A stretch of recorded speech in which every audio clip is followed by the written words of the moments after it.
We take an off-season look at the Metropolitan Division champion Washington Capitals on this off-season edition of Locked On NHL Game Night. When that final horn sounds, you know it's time for Locked On NHL Game Night. All the post-game reactions to every game across the league, every single night, with insights only the hosts at Locked On can provide. Prepare to experience game day reactions like never before, only on Locked On NHL Game Night. Your team every day.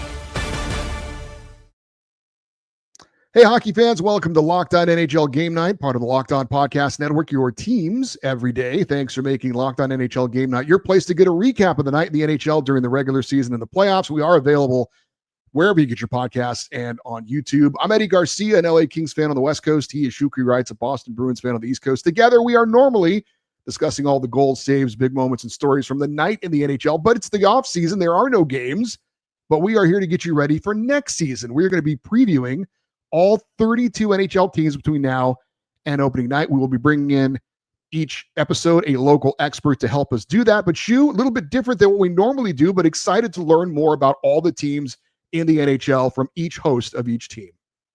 I'm excited to do this series with you, Eddie. And listen, I miss hockey. I'm starving for hockey. I'm starving for hockey content. But you know something? With our guest that we have coming up for this show, I am genuinely excited to talk about the Washington Capitals and the season that was, because we got a lot to dive into in terms of the season as well as the offseason and as well as look ahead to next season. But man, let's go. Let's do that hockey. All right, let's get into it. We are going to feature a team that had 111 points last year, more than any in the Eastern Conference. They are the reigning Metropolitan Division champions. And, of course, we're talking about the Washington Capitals. Excited to be joined by the host of Locked On Washington Capitals. He is Dan Holmi. Dan, great to have you with us. How you doing? I'm doing all right. I'm missing hockey as well. Welcome on, Dan. We all are. We're glad to have you on, and certainly want to get all the information we can about the Washington Capitals. But before we look ahead, let's look back to last season. I mentioned, by all accounts, a great regular season for the Capitals. Nobody had more points in the East than them. They win the division. In the playoffs, you take care of Montreal in 5 games in the opening round, come up short, unfortunately, in the second round, 5 games losing to the Carolina Hurricanes. Obviously, the goal of every team is to win the Cup. That didn't happen for the Caps. But when you look back on this past season, Dan, how do you feel about how the Caps did? Well, listen, I think they defied expectations, right, as we went into last season, and even had some of our fellow Locked On hosts in there, and they said, we don't know how to tell you, Dan, the Capitals aren't going to make it to the playoffs. And I took some pretty good pride in that, living third hand, I guess you will, that the Capitals were able to do just that. They were able to make it to the playoffs, the last team to qualify the year before, the first this year, so defied expectations. And, you take a look at it, it was the quote unquote risky moves that former GM Brian McClellan made. I mean, if you had pure Luc Dubois coming to the Capitals and being a game changer, if you had that on your bingo card, I want to see receipts, because I don't think anyone saw that coming. And, there was a lot of questions. They went out and took a flyer on Logan Thompson. They brought Chychrun in, Duhaime, Roy, Radish, some big pieces that were added. You did that, plus you added, an already great team, Ovechkin, Wilson, Carlson. It was the makings of a movie almost, that this Capitals team did great things. But to your point, they made it to the playoffs. And listen, I thought this team was poised to make a deep push. They made it to the second round, which I guess is an accomplishment, the first time they've done that since 2018. But definitely some things that need to be changed. But all things considered, I'm happy with what they accomplished. But the people that are everydayers of Locked On Capitals, the bar that I had set for the team was Stanley Cup final or bust. I didn't say winner, but Stanley Cup final is what I kind of had laid out for them. But bringing it back down to reality, I needed a bit of a reality check that there's 32 other teams out there, and winning a Stanley Cup is not an easy thing to do. The very fact that the Capitals made it to the second round, I think was a big accomplishment, and I'm feeling pretty positive about the Caps. As you should, Dan. And listen, when you think about what the Capitals were able to do, one of the big storylines for me this past season was the youth movement in Washington, if you will. And I want to get your take on what you saw, because I was really impressed with what I saw from Dylan Strome. He led the team in points for scoring 77 during the past regular season, and he also led the team in assists with 51. also, the one player that for me that really caught my eye as the season went on was Alexei Protas. For me, I didn't know what to really expect when he first joined the Capitals, but to see him flourish this past season and becoming a significant contributor with 30 goals and 66 points left me really even more thoroughly impressed. So my question to you is, who is the one player for the Capitals that you saw this past season that was most surprising in terms of becoming an unexpected offensive contributor, or someone that in your eye end up playing a bigger role like for this Washington Capitals team? It was done a lot by committee, right? That this team was already good as is. But you talked about Protas, high watermark of his career, put up 30 goals. The year before that, 6. The year before that, 4. The first season in the NHL, only 3 goals. So to put up 30 goals was quite an accomplishment. And it's not only that. You saw Connor McMichael, who also flourished on that second line at the left wing, also put up big points. Like I said, that ties in with Pierre-Luc Dubois. He was the guy stirring the drink at the second line center position. He also put up career numbers, 26 goals. That's the high water mark of his career the season before 18. You do that, you add some really elite level net minding in Logan Thompson primarily, and Charlie Lindgren, kind of a 1A, 1B situation. And like I said, Chychrun was a huge addition on the Capitals blue line as well, is that I don't think there was one player per se. But the one thing, and we'll talk about that in a bit here, is Alex Ovechkin and them trying to get Alex Ovechkin over the hump. That I think that this team worked together to try to do that, to try to get Alex Ovechkin to get his accomplishment. But it's the youth. It was the veterans on this team all buying into the systems, and kind of an unsung hero. And well, he's not an unsung hero anymore, but Spencer Carberry was the perfect coach at the right time for this team, that he had the history, he had the rapport. He was the head coach of a lot of these guys down in Hershey in the ECHL Stingrays, that he had the confidence in this team. So if there's one person, it's not a guy on the ice, it's head coach Spencer Carberry putting the aces in the places, is ultimately what got the Capitals over the hump, making it to the second round. Well, you talk about some of the unexpected contributors, maybe. I don't know if Alexander Ovechkin fits into that, but maybe he kind of does, because there always people are like, is this the year where he's finally going to show his age? And last season wasn't a typical grade 8 season for him, statistically, as far as his career goes. But for him to do what he did, obviously break Wayne Gretzky's record, have at his age, just a phenomenal statistical season. How does that all kind of fit in? Because I think also people wondered, would it be a distraction at some point trying to get him the record? But it seemed like it was almost the opposite, that the team kind of fed off the energy of that. And not only did he break the record, but in a very special season for the Capitals, you just add it all together, and it was just an amazing regular season. Yeah, listen, it was the Capitals all buying in, trying to get Ovechkin that record. And, the thing of it is that when Ovi's scoring a lot of goals, guess what? The Capitals are winning a lot of hockey games. So it was kind of a good benefit to the whole thing there. The interesting thing about the whole Ovechkin chase was that after he caught and passed Gretzky, it's like, whoa, what are we doing here? We're on the top of the Metro. We're top of the Eastern Conference here. That's why you saw the Capitals dip a little bit in the latter part of the season, is I think this team was totally fixated, a distraction, if you will, like you said, in a good way, of trying to get Alex Ovechkin over the hump. But it's, as I say on my show, as Alex Ovechkin goes, so go the Capitals, the heartbeat of this team. That I think that was the big thing. It was trying to get Ovi over the hump, and a good benefit of that, like I said, was if he's scoring goals, the Capitals are winning games.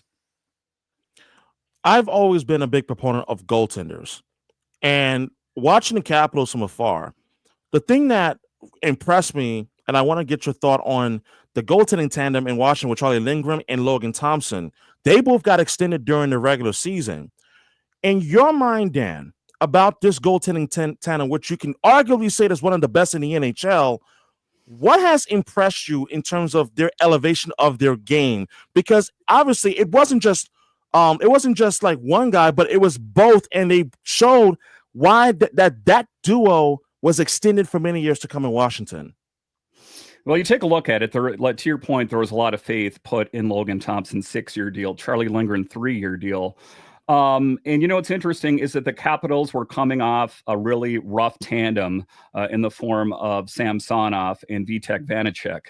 Listen, there was a lot of hope around that tandem because before that it was Holtby and Grubauer, and one of the greatest tandems in Capitals history. That they were looking to make a big change, so they did that. They didn't give a qualifying offer to Samsonov or Vanacek, and they got to Logan Thompson. Kind of surprising to me in a lot of ways. When Darcy Kemper went out to the Kings, I thought it was going to be Charlie Lindgren and their number 3 at the time, Hunter Shepard. But former GM Brian McClellan, he got a 30,000-foot view of that and goes, that's an unproven tandem. Charlie Lindgren was good last year, but was only good the year before in the month of December. He wanted a more sure thing. So he went out and reached for a somewhat familiar face in Logan Thompson, who has a history with the organization and was an absolute game changer. Another player, in the latter half of the season or the latter part of the season, that he struggled as well. But all things considered, it is a good tandem. Is it the greatest one in the NHL? No. We did see it come into focus, like I say, in the latter part of the season where those 2 goalies were put to the test and a lot of questions, go into the conspiratorial waters here a little bit. As far as Logan Thompson is concerned, he's like, yeah, I was okay. I just had my bell rung. But if you watch the video, he was reaching for his leg. So it's funny. Some people were talking about that when he gets rattled, sometimes he's like, I got to get out of this game. But all things considered, I like what I saw from them. And, the proof's in the pudding, like you alluded to there. 6-year contract for LT, 3-year for Charlie Lindgren. Those 2 netminders are going to be the faces of the future for years to come for the Capitals. It's good. Not great, I guess I would say. There's always room for improvement. But Logan Thompson, due in large part to what we saw from him in net, is what put the Capitals in the playoffs in the first place. Because during the season, large swaths of the season, he was absolutely lights out. All right, up next, we'll get into the Capitals offseason, including a player that got away to a division rival. That's next on Locked On NHL Game Night.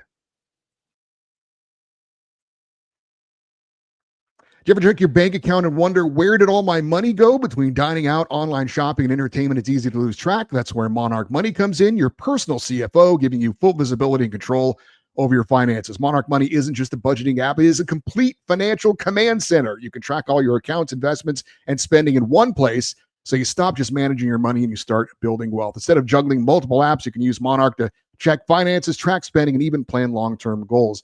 Managing money with your partner is smoother than ever. You can track shared and personal accounts, set goals, and stay on the same page without the stress. Take control of your finances with Monarch Money. Use the code LOCKEDONNHL at monarchmoney.com and get 50% off your first year. That's monarchmoney.com, code LOCKEDONNHL for half off your first year.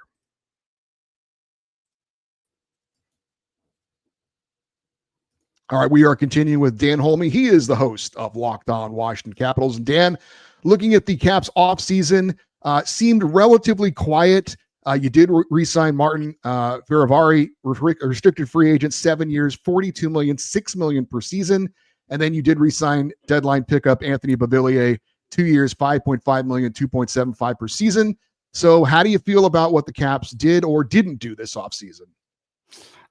Definitely lacking in the luster department is what I would say. That newer-ish GM Chris Patrick went out, and I think he did give the full court press for Nikolaj Ehlers. But guess what? Swing and a miss. And I think the Capitals kind of put their eggs in that basket. I think this team was all in on Nikolaj Ehlers joining this team. But now I think the Capitals are pivoting a little bit. Now I think they're going to be fully in on the youth movement to this team. You talked about Martin Feravari, a key piece for the Capitals blue line. It's going to be here for years and years to come as well. I think they're going to be making a change in a younger direction. There has been talk, and Elliot Friedman on the 32 Thoughts podcast talked about that the Capitals were all in on Jack Roslovic as well. But I think the Capitals are weighing their options that they have internally. I'm talking Ryan Leonard, Andrew Crystal, Ivan Miroshnichenko, these kind of guys, the future faces of this team, that you don't necessarily have to go outside of the organization just to get a new shiny toy. Would Nikolaj Ehlers have been a really good option, let's say, on the second line for the Capitals, so Connor McMichael could go back to his position at center? Sure. But I think that the Capitals have a lot of young talent. Now, the hard part about all of this is, for me, is they're putting all of their eggs in the youth basket, if you will. But if they don't make any moves between now and the start of the season, what if that doesn't pan out? Are you going to scramble? Are you going to be on the phone like, oh, we need some veterans in here in a hurry? That, it's a tough thing that this is, and we'll talk about that in the final segment. It could be Alex Ovechkin's final year. John Carlson, a lot of questions there. That this team is pivoting in a younger direction. That was fast-tracked last year when Nick Backstrom and TG Oshie went on the LTIR. That this team, one of the older teams in the NHL roster-wise, got younger because they had some money to spend. So I think that this team is going to lean heavy into the youth. I'm talking Leonard, like I said, Crystal, these kind of guys, and see what they have in the tank. For me, when I think about the blue line, I think about Jacob Chikrin, who was the big signing for the Capitals, and as well as John Carlson, who is getting a year older, but still a very solid NHL defenseman. But I wonder about what is like the plan for the Capitals like next season in regards to how are they going to handle after the top pairing, and obviously like you have John Carlson, who's still the top 4 defenseman on this roster. How are they planning to shape like their defense in front of either Lindgren or Thompson? And do you think that Carberry should put a lot more emphasis in terms of how they defend in their own end? Because in a way, I thought it actually kind of got exposed a little bit against Carolina. Your thoughts? I think that is the case. And it's one of the things that, I don't think head coaches like to make any changes, but I think the Capitals could take a page from the Carolina Hurricanes and see how a team really played well against the Capitals anyway. That they're, like you said, the defense was exposed to a certain extent. As far as the future is concerned, if we want to talk about John Carlson, this is his last year under contract with the Capitals. The Capitals are non-committal on John Carlson. John Carlson is non-committal on the Capitals. He wants to see if this team is going to go younger. My take on it is that if there is no plan for John Carlson to be on this team, why not trade him and get something? If we go to next summer, the Capitals could get 0. Let's try to do that. That's the one thing that really burned me about Backstrom and Oshie, that the Capitals tried to squeeze as much juice out of that Rock the Red era. And guess what? Both those players got too old.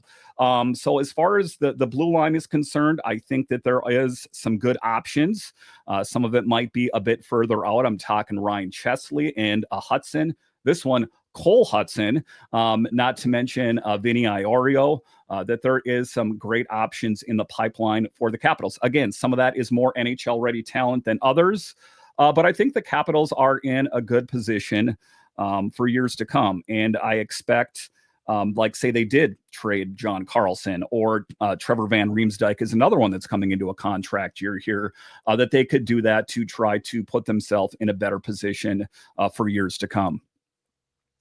So the Capitals do miss out on Nikolaj Ehlers. Obviously, that was a tough situation. How much more was that kind of compounded that he chose a division rival in Carolina rather than to go to Washington? The whole story is kind of an odd one. I'm still kind of following it now that he even went to the Hurricanes. What he said is that he wanted to go to a hockey team where, he wasn't going to be under the microscope so much. And I've been to Winnipeg. I've seen the Capitals play a few times up in Winnipeg. And is that under the microscope in Winnipeg? I mean, I guess maybe it is a great place to watch a game, great fans. But in any event, he chose to go to a place where he said that his team, he's not going to be on a team that's going to have to travel as much. So if he's playing on the Hurricanes, maybe a team, I guess, in his opinion, that flies a little bit under the radar. But it was a tough thing because I see the moves that the Capitals didn't make. And I see the moves that other teams made around the NHL. And I got to think that the Carolina Hurricanes are going to be a better team with Nikolaj Ehlers on it. That it does burn a little bit extra hot because he did go to a team that is a rival. But like I said, I already kind of had him penciled in. I did shows for Locked On Capitals where I thought Nikolaj Ehlers was going to go in. So for that whole thing to be kind of crumpled up and put into the recycle bin is a bit tough. But like I said, the Capitals are going to have to lean heavy into the youth unless Chris Patrick, digs deep and makes a big acquisition out of left field here, that it is time to see what the Capitals have in the tank with the youth in the organization.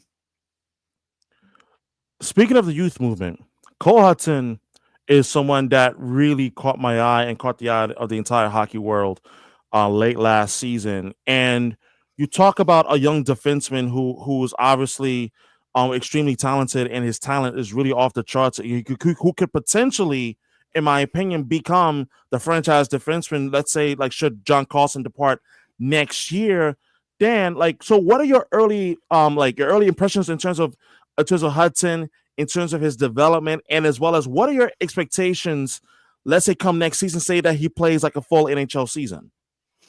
Well, I mean, I still think he's a couple of years out, and he kind of alluded to that as much. The Capitals just wrapped up their development camp. And, he's an honest assessor of where he's at. He said that he knows he still needs to work on his game some. And that's one of the things that the assistant GM Ross Mahoney said is these young guys, they know where they're at. That he's told him that he needs to work on some things.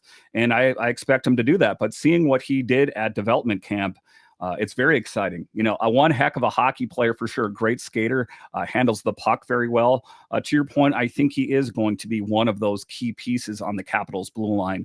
I still think he's probably a couple years out, but stranger things have happened. We talked about Protas a little bit earlier in the show. He came into camp one year with zero expectations. He played so well that the Capitals couldn't send him down to Hershey. They're like, we can't do it. This guy's playing so well. So, Hudson could light it up and could join the Capitals sooner than we think, but I still think that he's probably 1 or 2 more seasons out. I think a guy that we could probably circle a little bit earlier than that is Ryan Chesley. Just signed a 3-year entry-level contract, will play in Hershey, but I think that he could definitely figure into the long-term plans for the Capitals as well. All right, up next, we're going to look ahead at the Capitals' future, short-term and long-term, including the future of the Great Eight. That is next on Locked On NHL Game Night.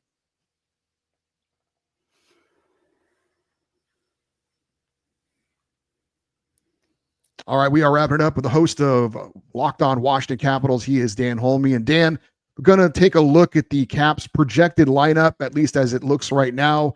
For those watching on YouTube, you will see it. For those not watching on YouTube, we'll describe it for you. But looking at next season, you've got a top line of Strome, Protas, and Ovechkin, a second line of Dubois, Wilson, and Beauvillier, third line of McMichael, Leonard, and help me out, Dan. So we're third line, Miroshnichenko, McMichael, Leonard, fourth line, Duhaime, Dowd, and Sortiv. Yeah, Miroshnichenko. Okay, I will have to practice that, but thank you for the assist. Your defensive pairings, you've got Sandin and Carlson, Chychrun and Roy, and Van Riemsdyk and Ferravari, and then the goaltenders are Thompson and Lindgren. Is that the lineup that you anticipate will start next season, or are there going to be some position battles, or what is it looking like as far as this projected lineup? Well, I would say that Connor McMichael is the biggest question out there. I think that he very well could be that third line center. I think that he is going to be the first one to get a kick at the can, if you will. But they just signed or re-signed Hendrix Lapierre, a player that this team has had faith in for years and years to come. So I think that he will be in the mix for that third line center as well. As far as the second line is concerned, it very well could be Beauvillier, Dubois, Wilson. Miroshnichenko is a question mark. Listen, he flashed last season. On the big team, played that much better in Hershey, that I think that is probably a pretty good sketch. You could see Protas and Wilson, bounce back and forth. But as far as Strome, Dubois, and Dowd down the center, I would book that as a pretty solid thing. And a storyline to follow for me is Ryan Leonard.